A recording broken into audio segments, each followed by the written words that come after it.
Asalaamu calaykum waraxmatullahi wabarakaatuhu. Anigoo wakiilka guud ahaan bahda Green Life Agribusiness Limited, waxaan maanta hambalyo u diraynaa guud ahaan dhalinyarada adduunka, gaar ahaan dhalinyarada Soomaaliyeed, oo aan ugu hambalyaynayn maalinta weyn ee maalinta dhalinyarada adduunka. Run ahaantii dal kasta iyo ummad kastaba dhalinyaradu waa xoog ay ku taagan tahay oo aan runtii la iska indha tiri karin.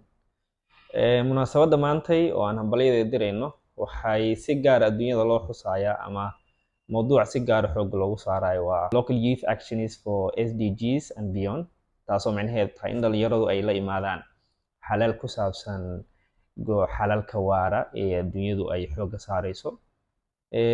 Bilmunaasaba dhalinyarada Soomaaliyeed muddooyinka u dambeeyey, weliba dhalinyarada beeraha ka shaqeysa, waxaa moodaa in door shariif ay ka qaadanayeen wax soo saarka dalka, ayagoo companies lead gareynayay innovations iyo la imaanaya xalal kala duwan oo xagga beeraha. Taa waxay ka dhigan tahay in mustaqbalka beeraha ee Soomaaliya uu leeyahay fursad fiican oo dhalinyaradu ay wax badan kaga bedeli karaan.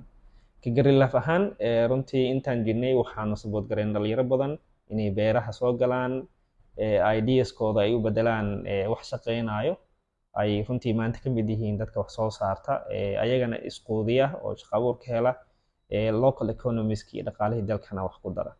Marka maalintan weyn qiimo badan bay noo leedahay, waxaanu leenahay hambalyo, dadaalkiina meesha kasii wada ilaa aad ka gaartaan heer ay Soomaaliya xagga cuntada iska funaato. Thank you very much, mahadsantihiin.